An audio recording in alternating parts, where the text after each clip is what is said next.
Here's a quick look at how I use my Canon EOS R6. First off, lenses. I don't use lens caps. I use UV filters. These are clear glass filters. They used to be sold as opti caps. And the key is, I just carry the lens like this. If I put the lens someplace like in a backpack with a bunch of like tools and wrenches, yes, I'd put a cap on. But if I put this in a case or anywhere else around my neck, I don't use a cap because this way I'm always ready to shoot and I don't miss shots. For batteries and charging, the great news is the R6 works with any battery. I use these third-party Watson LPE6N batteries. Of course, it comes with an LPE6N8, which is newer, and supposedly this camera works even with the old LPE6 batteries from like 2007 from the original 5D. They all work well. You can charge them externally. Personally, I always charge mine in the camera, which I do through the USB-C connector. Now, you need a USB-C PD charger for power delivery standard. It won't work with just a cord into a traditional USB outlet. You need a PD-rated charger, which is inexpensive. I bought one at Amazon at about $17. They're probably cheaper today, and you can follow that link in my description as well as my written guide. One thing I have noticed is with some of the third-party batteries like this Watson, it charges correctly and certainly cuts off charging when it's full, although the LED doesn't turn off when it's done charging like it does with the factory battery. Potato, potato. The charging camera, you do have to remember to keep the card doors closed. The card door has to stay closed and the battery door has to stay closed because the camera actually shuts itself off whenever you open these doors, and it does that expecting you're going to take a card out and doesn't want to be writing to a card, so it always powers down the instant you open a door. But it also means if you have your card out and leave the door open while you're charging your battery, it won't charge. So always be sure to look for this LED right here that stays on while it's charging and extinguishes when it turns off. Sometimes when you turn off the camera, you may see a message that says, warning, please keep the cap on, will power off. The reason for that is when the camera is turned off by default, the black shutter closes. And what's going to happen is if you leave your lens uncapped, sitting out on the picnic table and the sun comes along and focuses the sun on the black shutter, you know what that's going to do. The black shutter is more susceptible than the just regular old-fashioned sensor. The sensors usually have reflective infrared filters on them that reflect infrared instead of absorbing it. The black shutter obviously absorbs it, you will burn your shutter. So that's why they suggest you put your cap on when you turn off your camera. I program my buttons, which I'll cover in a moment. I program this red button because I don't shoot videos with this to be my menu button so I can operate this with one hand. I prefer to use it the old-fashioned way because I've been shooting for so long. You can use this controller, and you also can use it as a touchscreen, so it's all your choice. HEIF files. I would not recommend using those. It's a new feature that lets you record 10-bit images in the same file space as 8-bit JPEGs, but here's the problem. It's a new file format, and therefore, if you don't have the right software that's brand new to be able to read the HEIF files, you won't be able to read your files, and you'll have to go convert them using some other software back to TIFFs or JPEGs, completely defeating the whole purpose. So make sure that you can read HEIF files before you excitedly set your new camera to this new format.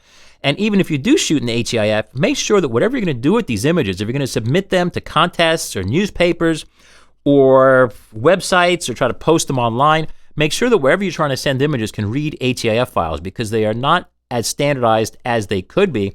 Not everybody can read them, so be careful to be sure that you can use HEIF files before you shoot everything in HEIF. There's a new FV exposure mode, which I love, and it's what I use. FV is essentially all the prior modes we have: manual, aperture, shutter, and program, all rolled into one. With FV, I have this set to the echo mode, which is why our screen keeps turning off. What happens is, as you rotate the rear dial here, the rear command dial, you'll notice how the little picture of the smaller top control dial is moving from field to field. There's 4 things you can control with it.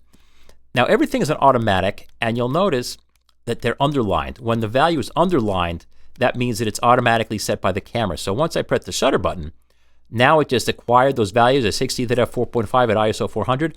Those are automatically set. Let's say that I really want to shoot at ISO 100. I simply move the top dial so I can select the ISO. Then I move the top front dial to select that ISO 100. And you notice the other values are changing, automatically set by the camera. But let's say I really want to shoot at f8 at ISO 100 because I'm really a stickler for sharpness in a tripod. So now I'm going to go set this to f8.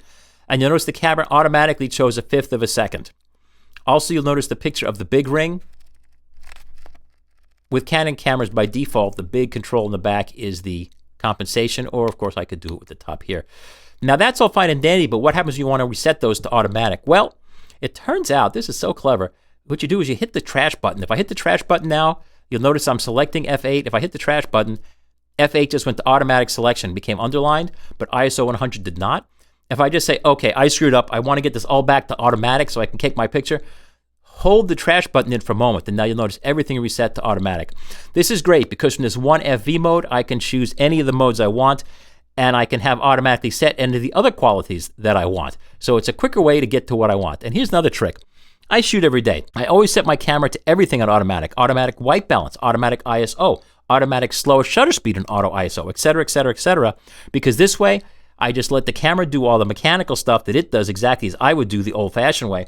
But this way, it gets there faster. And if and only if I need to set something to manual, then I will set it to manual and change it. For storage, use SD cards. You might want to choose it to record to 2 SD cards as a backup, which I oftentimes do, but not right now. What you do then is you go to wrench 1, and you go to record function folder set. And for record, you'll notice we have lots of options for standard. If you record to multiple, then it'll record to both cards at once. And that way, oftentimes, I forget, I haven't tried it exactly on this camera yet, but oftentimes if you just delete something from a card, it's still in the second card. Autofocus. There's so many autofocus settings, I'm not possibly going to be able to go through all of them. I'm just going to show you what I use. What I use is either this, which is face tracking and automatic selection of all the zones, or 1 point. I always shoot in the face tracking and automatic selection mode. And if and only if it can't figure out what I'm doing, then and only then will I go to 1 point AF and then manually set what I'm doing. The other modes are quite simple. One shot means that it sets focus and locks it, and servo means it's continuously tracking. So if you want to shoot sports and have it track things all over the place, you want to choose servo autofocus and automatic identification of the autofocus zones, which would be like this. Set that to servo, set that to all. By doing that, it's now tracking my hand all over the frame. And it works even better for real subjects as opposed to my hand on a desk. And if I want to shoot things that don't move, then I simply leave this at 1 shot, at which point it automatically identifies where things are and just locks, and I'm ready to shoot. And that's all I do. I do enable eye detection.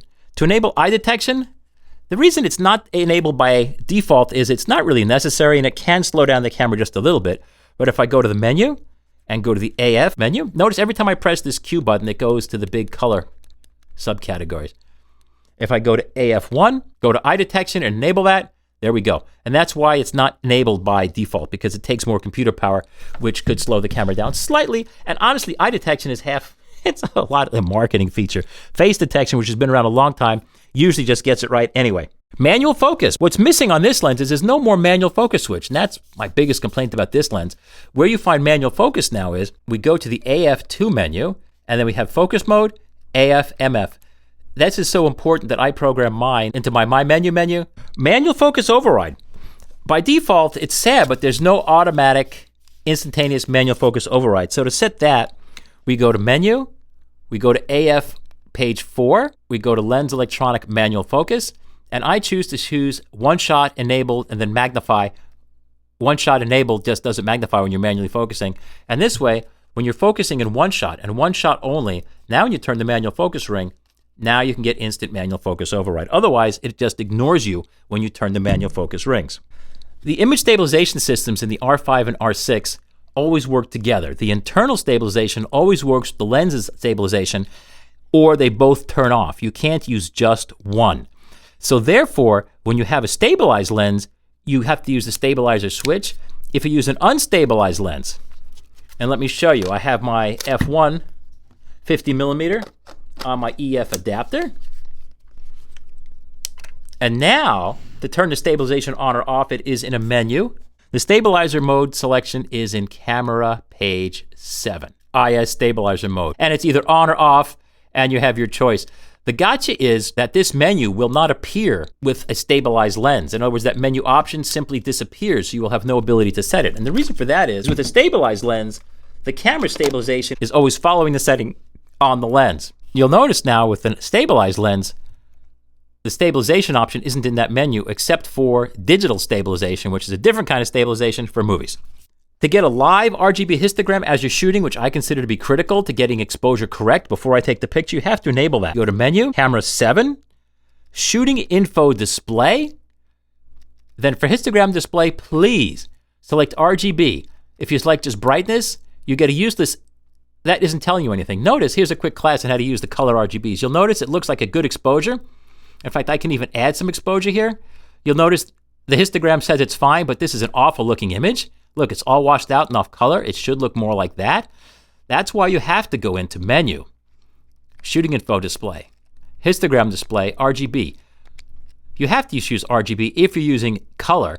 Now you'll see that the red channel, of course, is much more exposed than the blue channel. And what happens is, as you increase your exposure, you'll notice the red channel is completely lost, and that's why you're getting an off-color image.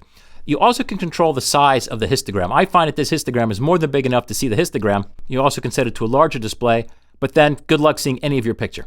But that's all personal preference, and that's what we have with these menu controls. Picture styles. This is how we set the look of our images. I like vivid, saturated images, and I set that quite simply, and there's several ways to set this, but the way I usually set it is I go to camera 3, picture style. I shoot everything in standard mode, but notice I have set a lot of these. To set them, you press info. I set sharpening all the way up to 7 and 5 and 5. I set it to the maximum. Although to be honest, on the R6, actually I usually set it to 715. But it's whatever looks good to you. And the way you find that is you take a lot of pictures and look at them and see which one looks the best. For saturation, I set saturation all the way to the maximum +4. For pictures of places and things. For pictures of people, I leave saturation back at 0. And that's how you get the cameras to make JPEG images that look fantastic and saleable and usable and forwardable right out of the camera without having to revert to additional software. In other words, I don't have to fix my pictures because I shoot them right in the first place. The self-timers. Well, those are in the drive modes. That's the easy part, but there's a trick that fooled me for a little bit. We go to the drive mode. Here we are, drive mode. You'll notice the 2-second self-timers is marked 2 second, but there's no menu option for the timer duration. If you want a 10-second, you'll notice that there's an option right next to 2. That is a 10-second mode, but you'll notice you can't see 10 seconds. It'll call 10 seconds out in the text, but it only calls it out when you're actually there. So to find the 10-second mode, it's the one next to 2-second mode. It sounds simple, but honestly, when I was out on the shoot, when I first got this, I couldn't find that, and it took me a moment. The bulb timer is awesome. I'm going to show you this trick here for making things like 5-minute exposures. Here's a pro secret. The way you get great looking night shots is not high ISOs. High ISOs are only for handheld action and extremely low light. If you want to shoot in low light and the subject's not moving, or it's things like trees which blow around in the wind, so therefore they stay sharp, although the leaves may blow around, what we do is we shoot them with long exposures at ISO 100 and f8 and as long an exposure as we need. To get this to work, first you set it to bulb, and then you find the bulb timer option. This is cool, which is in camera 6.